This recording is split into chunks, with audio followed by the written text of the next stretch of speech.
ጤና ይስጥልን ክቡራትና ክቡራን፣ ይህ የአዲስ የሪፖርተር የመረጃ ጊዜ ነው። አዲስ ሪፖርተር አጫጭር መረጃዎችን፣ ትንታኔዎችን፣ ልዩ ልዩ የምርመራ ሪፖርቶችን በተከታታይ ያቀርባል።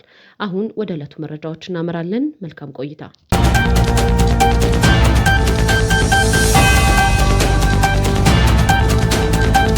በቅድሚያም ማሳሰቢያ ይኖረናል። አዲስ ሪፖርተር ከሚቀጥለው ሳምንት ጀምሮ በፕሮፌሰር መረራ ጉዲና የግል ተሽከርካሪ ውስጥ ስለከሸፈው የሽግግር መንግስት አስገራሚ ድርድር ዝርዝር የምርመራ ሪፖርት በተከታታይ ማቅረብ ይጀምራል። የአስገራሚ ሽግግር መንግስት መዋቅር መቀሌ፣ ዋይት ሀውስና ስሩን እስር ቤት የተከለ ነበር። በዚህ ደረጃ የተደራጀው መፈንቅለ መንግስት የከሸፈው በመረራ ጉዲና ተሽከርካሪ ውስጥ እንደሆነ እንነግረውታለን። ጥያቄው ይህ ሁሉ ቅንብር እንዴት በመረራ ተሽከርካሪ ውስጥ ተንኮላሸ? መልሱን ይዘነዋል። ታዲያ ይህ መረጃ እንዳያመልጠው ቀደም ብለው የዩቲዩብ ገጻችንን ላይክና ሰብስክራይብ በማድረግ ይከታተሉን። አሁን ወደ ዕለቱ አጫጭር መረጃዎች እናመራለን። አብረን እንቆይ።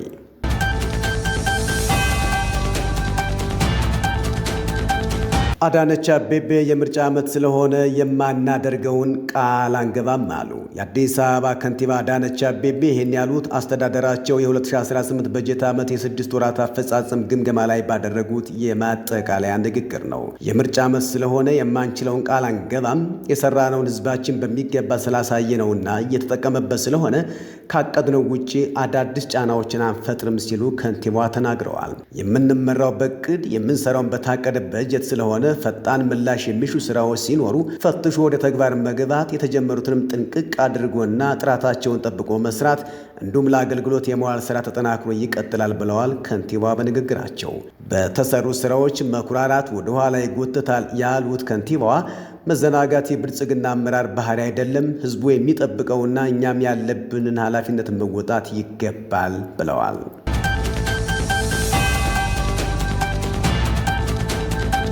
አቶ ክርስቲያን ታደለና አቶ ዮሐንስ ቦያለው በነፃ እንዲሰናበቱ ጠየቁ።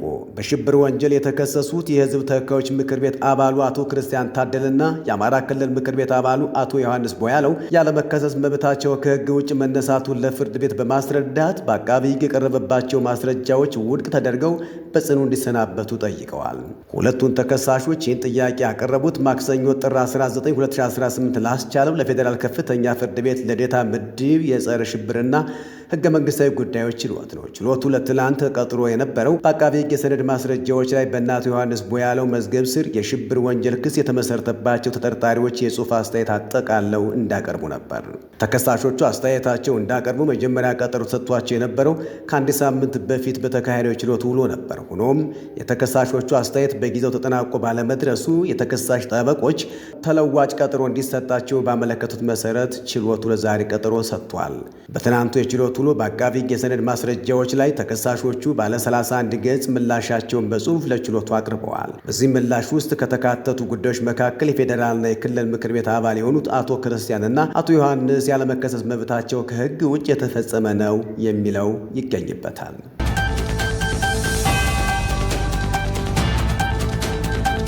የኤርትራ አየር ኃይል በተጠንቀቅ እንዲቆም ታዘዘ። የኤርትራ አየር ኃይል አዛዥ ብርጋዴር ጀኔራል ተክላይ ሀብተ ስሉስ ኢትዮጵያ ኤርትራ ለመውረር ዝግጅቷን ጨርሳለችና ተጠንቀቁ ሲሉ ትዕዛዝ ማስተላለፋቸው ተሰማ። አዛዡ ይህን ያሉት የግብፅ ጸረ ድሮን ባለሙያዎች ለ7 ቀን የሰጡት ስልጠና ሲጠናቀቅ ባደረጉት ንግግር ነው። የኤርትራ አየር ኃይል አዛዥ የሚጠብቀው ፊሽካ ነው ሲሉ ለኤርትራ አየር ክልል ተከላካዮች ጥብቅ ትዕዛዝ መስጠቱን አዲስ ሪፖርተር የሰማችው በስፍራው መረጃ ከሚደርሳቸው አካላት ነው።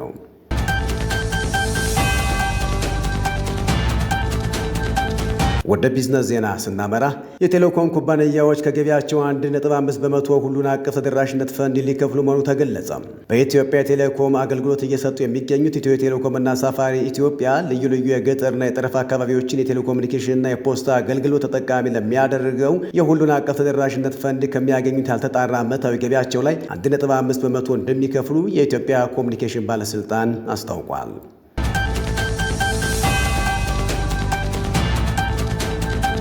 ገበያውን ለማረጋጋት በወጣው የግማሽ ቢሊዮን ዶላር ጨረታ 25 ባንኮች በአማካኝ $1 154.81 ብር የማሸነፊያ ዋጋ ወሰዱ።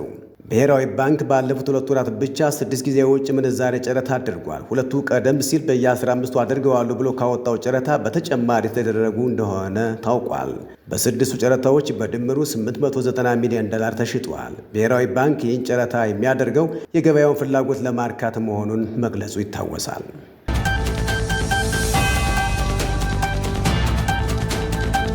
ባለፉት 6 ወራት ለሀገር ውስጥ ገበያ ከቀረቡ ምርቶች ከ13.4 ቢሊዮን ብር በላይ ገቢ ተገኘ። የኢንዱስትሪ ፓርኮች ልማት ኮርፖሬሽን በ2018 በጀት ዓመት የመጀመሪያ 6 ወራት ውስጥ ለሀገር ውስጥ ገበያ ካቀረባቸው ምርቶች ከ13.4 ቢሊዮን ብር በላይ ገቢ ማግኘቱን አስታውቋል። ይህ አፈጻጸም በበጀት ዓመቱ መጀመሪያ ላይ ከታቀደው 8.5 ቢሊዮን ብር እቅድ በእጅጉ የላቀ ሲሆን ባለሀብቶች በልዩ ኢኮኖሚ ዞኖችና በፓርኮች ውስጥ ያመረቷቸው ምርቶች ለገበያ በማቅረባቸው የተገኘ ውጤት ነው።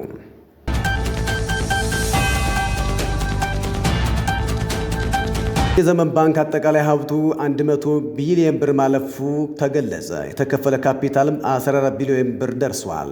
ዘመን ባንክ በ2018 በጀት ዓመት መጀመሪያ መንፈቅ አጠቃላይ ሀብት 106 ቢሊዮን ብር መድረሱን አስታውቋል። የባንኩ ተቀማጭ ገንዘብ ደግሞ 80 ቢሊዮን ብር መድረሱ ተገልጿል።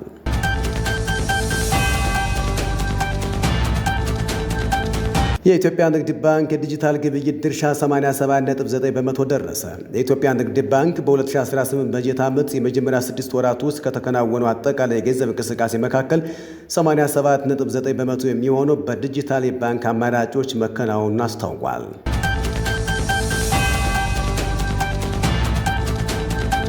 የሶስቱ አፍሪካዊ ቢሊዮነሮች ሀብት ከግማሽ የአህጉሪቱ ሕዝብ ሀብት ይበልጣል ተባለ። የቅርብ ጊዜ ሪፖርቶች እንደሚያሳዩት የሶስት አፍሪካዊ ቢሊዮነሮች ድምር ሀብት የአህጉሪቱ ግማሽ ሕዝብ 750 ሚሊዮን ገዳማ በጥቅሉ ካላቸው ሀብት እጅጉን የላቀ መሆኑ ተዘግቧል። ሀብቱን ከሲሚንቶ፣ ከስኳር፣ ከማዳበሪያና ከግዙፍ የዳንጎቴ ነዳጅ ማጣሪያ የገነባው አሊኮ ዳንጎቴ የአህጉሪቱ ቁጥር 1 ባለጸጋ ነው ተብሏል። ሀብቱ ብቻውን በ10 ቢሊዮኖች ዶላር ይቆጠራል። ተጣራ ሀብቱ ከ23.3 ቢሊዮን ዶላር እስከ 29.7 ቢሊዮን ዶላር ገዳማ ይገመታል።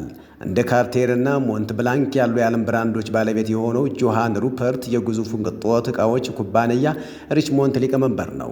ሀብቱ በዋነኝነት ከቅንጦት ዕቃዎችና ኢንቨስትመንቶች ይመነጫል። የተጣራ የሀብቱ መጠን ከ14.2 ቢሊዮን ዶላር እስከ 19.4 ቢሊዮን ዶላር ይገመታል። የዓለማችን አውራ የአልማዝ ኩባንያ የሆነው የድብርስ የቀድሞ ሊቀመንበርና በዓለም አቀፍ የአልማዝ ኢንዱስትሪ ውስጥ ትልቅ ስም ያለው ኒኮ ኦፔንሃይመር ሰፊ ረጅም ጊዜ ኢንቨስትመንቶች ባለቤት ነው። የተጣራ ሀብቱ ከ10.2 ቢሊዮን ዶላር እስከ 3.6 ቢሊዮን ዶላር ይገመታል።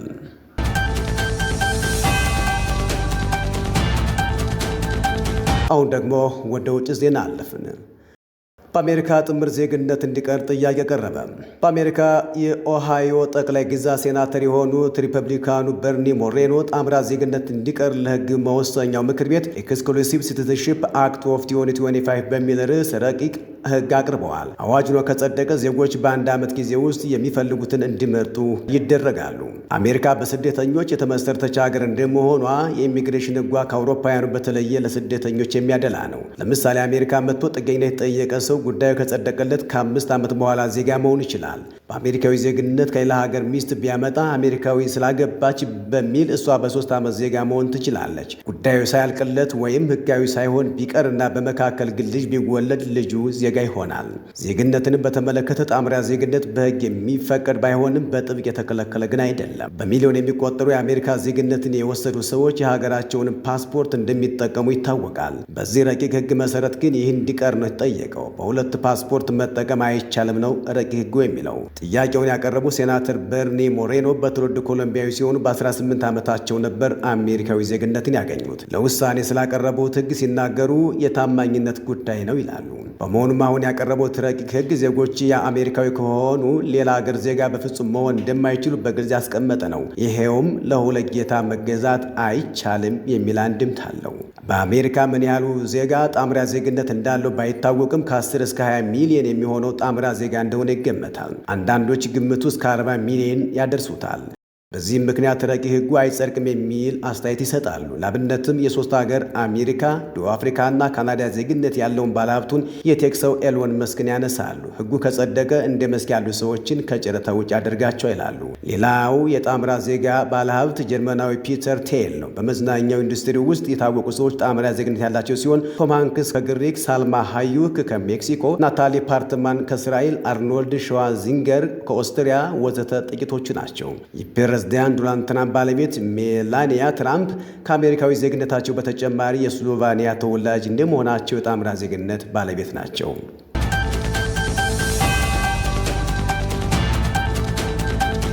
ኢልሃን ኡመር ጥቃት ደረሰባቸው። የሚኒሶታ ግዛቷ ምክር ቤት ተወካይ ኢልሃን ኡመር በከተማው አዳራሽ ንግግር እያደረጉ ሳለ ጥቃት ደርሶባቸዋል። ጥቃት ለማድረስ የሞከረው ግለሰብ ወዲያውኑ ተይዟል ቢባልም ለአሜሪካ ባለስልጣናት ደህንነት ስጋት የደቀነ ክስተት ሆኗል። ኢልሃን ኡመርም ምንም አይነት ጉዳት ያልደረሰባቸው ሲሆን ህዝባዊ ተቃውሞ በበረታበት ሰዓት የተፈጸመ ድርጊት መሆኑ ግን ስጋቱ በሚኒሶታ ከፍ አድርጎታል። ምንነቱ ያልታወቀ ፈሳሽ ኢልሃን ኡመር ላይ ተጠርጣሪው ረጭቶባቸዋል። ዜናው እስከተጠናከረበት ሰዓት ድረስ በግለሰቡ ላይ ክስ ስለመመስረቱ የአካባቢ ባለስልጣናት ያሉት ነገር የለም። ከአደጋው በፊት ኢልሃን ኡመር የአሜሪካ የስደትና ጉምሩክ ተቆጣጣሪዎች ከሚኒፖሊስ መወጣት እንዳለባቸው ንግግር ሲያደርጉ ነበር።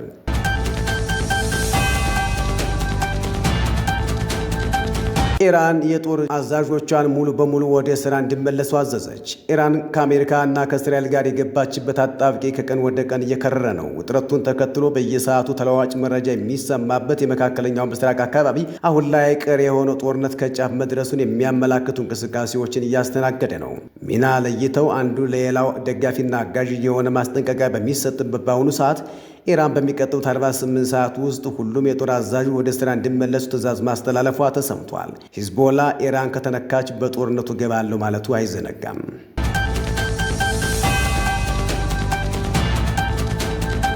ለዛሬ መዝናኛ ቢሆነው ብለን አንድ ርዕሰ ጉዳይ መርጠናል። ሐኪም ለመሆን እግር መቁረጥ።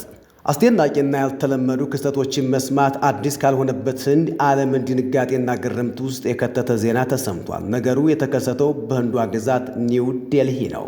የሕክምና ትምህርት ቤት ለመግባት ያለው ከፍተኛ ጉጉት ወደ አስከፊ ውሳኔ የመራው የ20 ዓመቱ ሱራጅ ባሳካር በራሱ ላይ በፈጸመው አሰቃቂ ድርጊት መላውን የህንድ ማህበረሰብ አስገርሟል። ከኡታር ፕራዴሽ ግዛት የመጣው የወጣት የህንድ ሕክምና መግቢያ ፈተናን ለ2 ጊዜያት ቢፈተንም ለማለፍ ግን ይቸገራል። ይሁን እንጂ ተስፋ ባለመቁረጥ ለአካል ጉዳተኞች የሚሰጠውን የ5 ዓመት የኮታ ዕድል ተጠቅሞ ለመግባት ያስባል። አስቦም አልቀረው ወደ ተግባር ያመራል። በመሆኑም የገዛ እግሩን ቆርጦ በመጣል ራሱ ላይ የአካል ጉዳት ያደርሳል። ወጣቱ ድርጊቱን በራሱ ላይ የፈጸመው ማንነታቸው ባልታወቁ ግለሰቦች ጥቃት እንደደረሰበት በማስመሰል ነበር። በወቅቱ ታላቅ ወንድሙ አክሽ ባሳካር ለፖሊስ በሰጠው ቃል ወንድሙ ካልፑር በተባለ መንደር ውስጥ ጥቃት ደርሶበት እግሩ ተቆርጦ ራሱን ስቶ መገኘቱን ተናግሮ ነበር።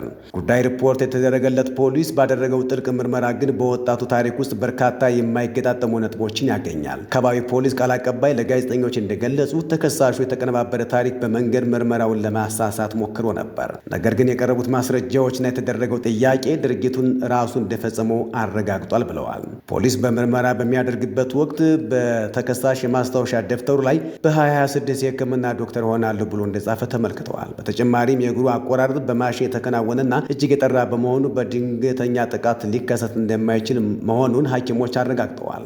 ድርጊቱ ከተፈጸመበት ቦታ በቅርብ ርቀት ላይ ራሱን ለማደንዘዣ የተጠቀመባቸው መርፌዎችንም አግኝተዋል። ወጣቱ በአሁኑ ወቅት በሕክምና ማዕከል ውስጥ ክትትል ይደረገበት ሲሆን የተቆረጠው እግሩ እስካሁን አልተገኘም። ፖሊስ በወጣቱ ላይ ምን አይነት ህጋዊ እርምጃ መውሰድ እንዳለበት ግራ ተጋብቷል። ምክንያቱም ድርጊቱ እጅግ አሰቃቂና ያልተለመደ በመሆኑ ነው። ባለሙያዎች እንደሚሉ ከሆነ ወጣቱ በፈተና ማለፍ አቅቶት የሕክምና ትምህርት ቤት ለመግባት የከፈለው ይህ ዋጋ በቀሪው ዘመኑ በአንድ እግር እንዲኖር የሚያስገድደው በመሆኑ በራሱ ላይ ትልቅ ቅጣት መሆኑን የኦዴስ ሴንትራል ዘገባ ያሳያል።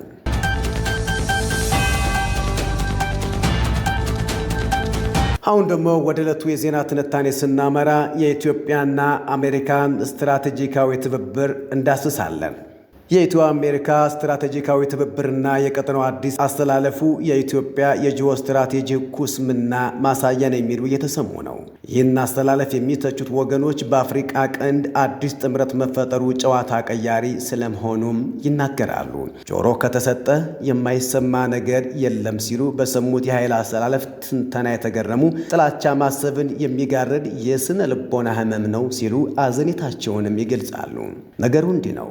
ሰሞኑን ጽምዶ የፈጠሩ ኃይሎች ኢትዮጵያን ሊያነካከት የሚችል ጡንቻ ማብቀላቸው በሰበር ዜና እየተገለጸ ነው። የአፍሪካን ቀንድ አስተላለፍ ቀይረዋል ተብሎ እየተወደሱ ያሉት የጽምዶ አባላት አርበኛ ዘመነ ካሴ፣ ዶክተር ደብረጽዮን ገብረ ሚካኤል፣ ፕሬዝዳንት ኢሳያስ አፈወርቂ፣ የሱዳኑ መሪ ጄኔራል አልቡርሃን ናቸው። በድርጅት ሲጠሩ ሻዕቢያ፣ ትነግ፣ ፋኖና ሱዳን መሆናቸው ነው። እንግዲህ ስብስብ ነው የምስራቅ አፍሪካን የኃይል አስተላለፍ የቀየሩ በሚል በሰበር ዜና የሚታወጅለት።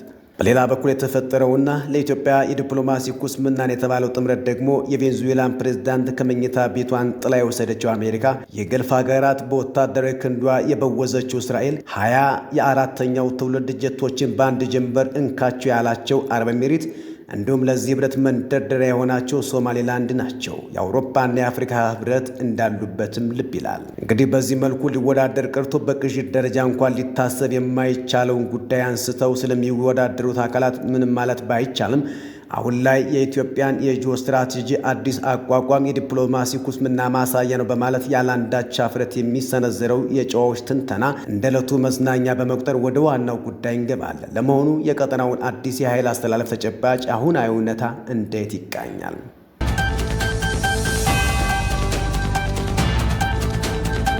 በቀይ ባህር ላይ የሚገኙትን ሁቲዎችና አፍሪካ ቀንድ የሚገኙ አሸባሪዎችን ከኢትዮጵያ ጋር በጋራ ለመከላከል እንሰራለን ይላሉ የአሜሪካ የአፍሪካም ዩኤስ ጄኔራል ዳቪን አንደርሰን። በቢሾፍቱ አየር ኃይል ግቢ ውስጥ ተጋባዥ ሆነው ንግግር ያደረጉ ጄኔራሉ አሸባሪዎችን ለማጽዳት ኢትዮጵያ ስትራቴጂካዊ ሀገር ናት ብለዋል። ይህ ታላቅ ትርጉም ያለው ንግግር ኢትዮጵያ ቀይ ባህር ላይ ጉብ እንደምትል አመላካች ነው።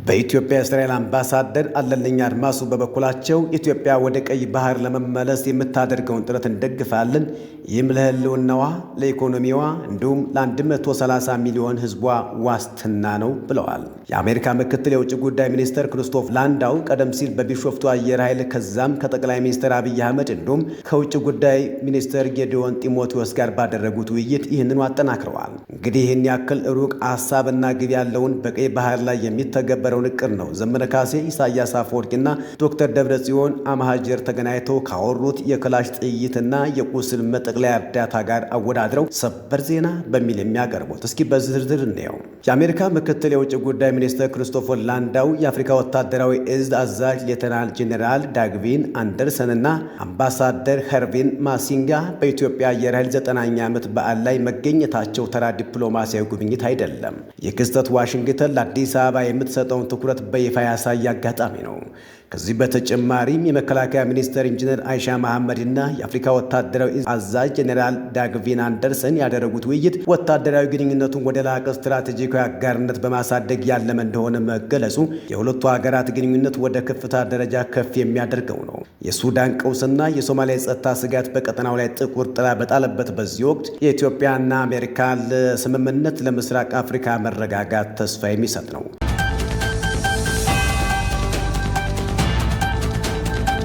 የሁለቱ ሀገራት ታሪካዊ ስትራቴጂክ አጋርነት ዳራ የኢትዮጵያና የአሜሪካ ወታደራዊ ስትራቴጂ ግንኙነት የዛሬ ክስተት ሳይሆን በአፍሪካ ቀንድ አስተማማኝና ጽኑ መሰረት ካላቸው ዲፕሎማሲያዊ ትስስሮች መካከል ግንባር ቀደሙ ነው። የዚህ ትብብር ታሪካዊ መነሻ በ1950ዎቹ መጀመሪያ በ1951 የኮሪያ ጦርነት ወቅት የተመሰረተው የጋራ ተጋድሎ ነው። በወቅቱ ኢትዮጵያ በንጉሠ ነገሥት አጼ ኃይለሥላሴ ትእዛዝ በኩር ዘበኛ ስር የተውጣጣውን ቃኘው ሻለቃ ወደ ኮሪያ ልካ ከአሜሪካ ጦር ጋር ትከሻ ለትከሻ በመጋጠም ለዓለም ሰላም መስዋዕትነት ከፍላለች። የጦር ሜዳ ወንድማማችነት በሁለቱ ሀገራት መካከል ለሚፈጠሩ የዘመናት ወታደራዊ ስትራቴጂካዊ ትስስር የመሰረተ ድንጋይ ሆኖ አገልግሏል። በአፄ ኃይለሥላሴ ዘመነ መንግስት ይህ ይበልጥ ጎልቶ የታየው የአሜሪካ መንግስት ለኢትዮጵያ መከላከያ ሰራዊት ግንባታ በሰጠው ያልተገደበ ድጋፍ ነው። በወቅቱ በሺዎች የሚቆጠሩ የኢትዮጵያ ሰራዊት አባላት፣ ከፍተኛ መኮንኖችና የአየር ኃይል ፓይለቶች በከፍተኛ ብዛት ወደ አሜሪካ በመጓዝ በዘመናዊ ወታደራዊ ሳይንስና ጥበብ ሰልጥነዋል። አሜሪካ በወቅቱ በቢሾፍቱ የቀድሞ ደብረ ዘይት የአየር ኃይል እና በሐረር የጦር አካዳሚ ግንባታ ላይ የነበራት ሚና ይህም ኢትዮጵያን በአፍሪካ አህጉር የአሜሪካ ቁልፍ ስትራቴጂካዊ ወዳጅ አድርጓት ቆይቷል። በ20ኛው ክፍለ ዘመን መገባደጃና በ21ኛው ክፍለ ዘመን መጀመሪያ ላይ በዓለም ላይ የተከሰቱ ፖለቲካዊ ለውጦችም ግንኙነቱን በአዲስ መልክ አጠናክረውታል። በተለይ እንደ አውሮፓውያን አቆጣጠር መስከረም 11 ቀን 2001 በአሜሪካ የዓለም ንግድ ማዕከል ላይ የደረሰውን አውዳሚ የሽብር ጥቃት ተከትሎ ኢትዮጵያ በአፍሪካ ቀንድ ለመካሄድ የጸረ ሽብር ትግል ግንባር ቀደም አጋር ሆና ብቅ ብላለች። ዋሽንግተን የቀጠናውን ጽንፈኝነት ለመቆጣጠር ዓለም አቀፍ የጸጥታ ስጋቶችን ለመግታት አዲስ አበባ እንደ ዋነኛ የደህንነት ምሰሶ በመቁጠር በቢሊዮን የሚቆጠር ዶላር ወታደራዊ ደህንነት ድጋፎችን ስታደርግ ቆይታለች። ኢትዮጵያ በጸረ ሽብር ትግሉ ውስጥ ያበረከተችው አስተዋጽኦ በተለይም በሶማሊያ የሚገኘውን አልሸባብን በመመከትና ቀጠናዊ ስጋቶችን በማስወገድ ረገድ ያሳየችው ቁርጠኝነት በአሜሪካ ዘንድ ትልቅ እውቅናን አትርፎላታል። የጋራ ጥቅም ትስስር ሁለቱ ሀገራት በጸጥታ መረጃ ልውውጥ ዙሪያ በቅርበት እንዲሰሩ አድርጓቸዋል። ይህም ግንኙነት ከወቅታዊ ፖለቲካዊ ውጥረት ባለፈ በጋራ ደምና መስዋዕትነት የተገነባ መሆኑን ያሳያል።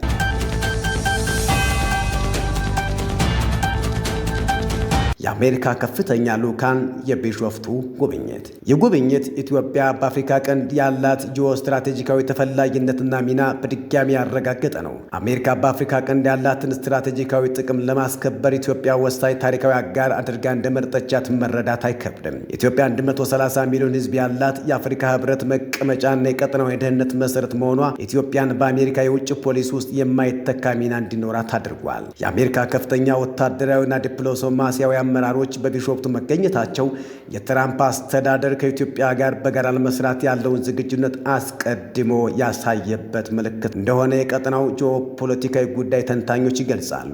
ይህም በሁለት ሀገራት መካከል የነበረውን ግንኙነት ወደ ስትራቴጂካዊ የጋራ ጥቅም እያደገ መሆኑን ያሳያል። አሜሪካ አሁን ላይ ከኢትዮጵያ የምትፈልገው አስተማማኝ የጸጥታ አጋርነትን እንደሆነ ጉብኝቱ በግልጽ አመላክቷል። ይህ አጋጣሚ ኢትዮጵያን በዚህ ቅጥ አምባሩ በጠፋበት የዓለም ጂኦፖለቲካ ሉዓላዊነቷን ለማስከበር የምታደርገውን ጥረት ከአሜሪካ ዓለም አቀፍ ፍላጎቶች ጋር ለማጣጣም ትልቅ ዕድል የፈጠረ ነው። በሁለቱ ሀገራት መካከል የነበረው ግንኙነት ወደ ጽኑ ወዳጅነት እንዲቀየርና በቀጠናው ለሚታዩ የጸጥታ ስጋቶች በጋራ ምላሽ ለመስጠት የሚያስችል ስምምነት ላይ መድረሱ የጉብኝቱ ትልቁ ስኬት ነው። ይህም ኢትዮጵያ በአካባቢው ያላትን የበላይነት በዓለም አቀፍ ደረጃ ያስመሰከረችበት ክስተት ነው።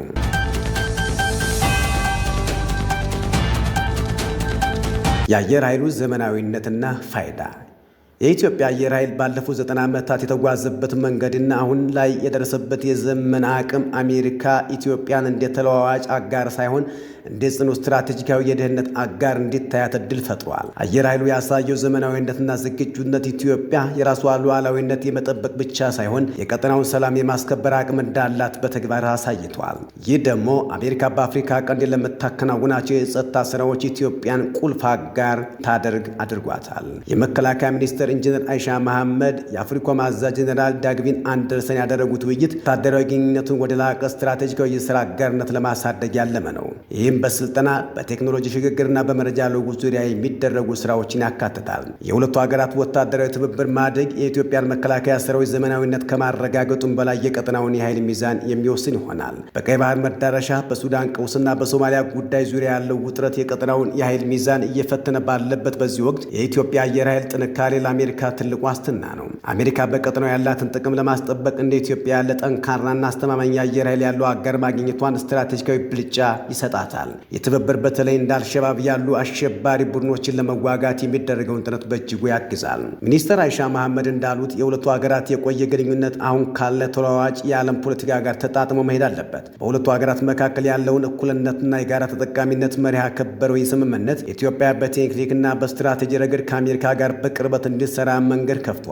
ይህ ደግሞ የኢትዮጵያን የጦር ኃይል በአህጉሪቱ ተወዳዳሪና ዘመናዊ እንዲሆን ያደርገዋል። በአጠቃላይ የአየር ኃይሉ 90 ዓመት ክብረ በዓል በታሪክ መዘከሪያ ብቻ ሳይሆን የወደፊት ትብብር መነሻ ሆኗል። ጀኔራል ዳግቪን አንደርሰን እንደገለጹ ጉብኝታቸው በኢትዮጵያና አሜሪካ መካከል ያለውን የረጅም ጊዜ ግንኙነት እንደገና ለማየት ዕድል ሰጥቷቸዋል። ይህም የሁለቱን ሀገራት ብሔራዊ ጥቅም ለማስጠበቅና በጋራ የደህንነት ተግዳሮቶች ላይ በቅንጅት ለመስራት የሚያስችል ጽኑ መሰረት ጥሏል።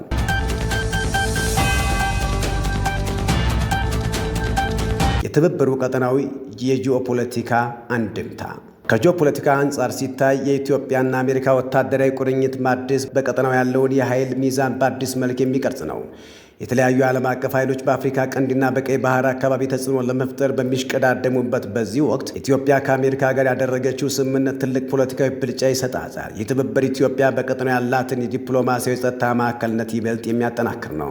የፕሬዚዳንት ትራምፕ አሜሪካን ቀዳሚ ማድረግ አሜሪካ ፈርስት ፖሊሲ አሜሪካ ጥቅሟን በሚያስከብሩላት ሀገራት ላይ እንዲታተኩር ያደርጋል። በዚህ ረገድ ኢትዮጵያ በአሸባሪነት ላይ ያላት ጽኑ አቋምና በቀጠናው ሰላም ለማስከበር የምታደርገው ጥረት ከአሜሪካ ስትራቴጂካዊ ፍላጎት ጋር ቀጥተኛ ግንኙነት አለው። በመሆኑም አሜሪካ ኢትዮጵያ እንደ ዋና አጋር መምረጧ በቀጠናው የሚኖራትን ተጽዕኖ በዘላቂነት ለማስቀጠል ይረዳታል። የሱዳን ቀውስና የሶማሊያ የጸጥታ ስጋት በቀጠናው ላይ ጥቁር ጥላ በጣለበት በዚህ ወቅት የኢትዮጵያና አሜሪካ ስምምነት ለምስራቅ አፍሪካ መረጋጋት ተስፋ የሚሰጥ ነው። ሁለቱ ሀገራት አሸባሪነትን በጋራ ለመዋጋት መወሰናቸው በአካባቢ ያለው የጸጥታ ክፍተት ለመሙላት ወሳኝ ነው። ይህም ኢትዮጵያ በቀጠናው ሰላም አስከባሪነቱ ያላትን ልምድ ከአሜሪካ የቴክኖሎጂ አቅም ጋር በማቀናጀት ውጤታማ ስራ ለመስራት ያስችላታል። የኢትዮ አሜሪካ ወታደራዊ ግንኙነት መጠናከል ሌሎች የቀጠናው ሀገራትም ለሰላምና ለጸጥታ በሚደረገው ጥረት ውስጥ የበኩላቸው ሚና እንዲወጡ ግፊት ያደርጋል። ኢትዮጵያ ያሳየችው ስትራቴጂካዊ ጥንካሬ አሜሪካ በቀጠናው ለሚኖራት ማንኛውም አይነት ዲፕሎማሲያዊ እንቅስቃሴ አዲስ አበባ እንደመነሻ እንድትጠቀም ያደርጋታል። ይህ ደግሞ ኢትዮጵያ በዓለም አቀፍ መድረክ ያላትን ተሰሚነትና የድርድር አቅም ከፍ ያደርገዋል። በአጠቃላይ ይህ አዲስ ስትራቴጂካዊ አጋርነት በሁለቱ ሀገራት መካከል ያለውን እኩል ተጠቃሚነት ለማረጋገጥ በትኩረት እንደሚሰራ ተመልክቷል። ይህም ኢትዮጵያ የራሷን ብሔራዊ ጥቅም ሳታስከብር ከአሜሪካ ጋር የምታደርገው ግንኙነት እንደማይኖርና ሁለቱም ወገኑ ተጠቃሚ የሚሆኑበት መንገድ እንደሚቀየስ ያሳያል። የጋራ መግለጫውም ለወደፊት ግንኙነት እንደ መመሪያ ሆኖ የሚያገለግልና በምስራቅ አፍሪካ አዲስ የሰላም ምዕራፍ የሚከፍት ነው።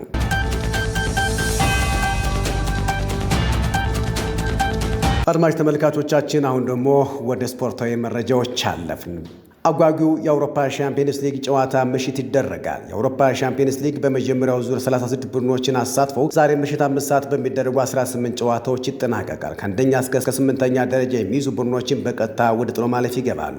ከ9ኛው እስከ 24ኛ ደረጃን የሚይዙ ቡድኖችም ደግሞ በእርስ በርስ ጨዋታ ጥሎ ማለፉን የሚቀላቀሉ ይሆናል። እስካሁን አርሰናልና ባየር ሙኒክ ከወዲሁ ጥሎ ማለፉን መቀላቀላቸውን አረጋግጠዋል።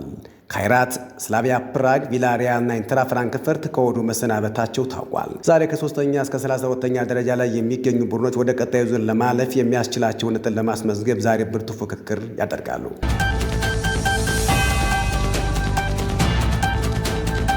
አድማጭ ተመልካቾቻችን ለዛሬ ሰባሰብናቸው አበይት መረጃዎች እነኝን ይመስሉ ነበር። ቸርን ሰንበት።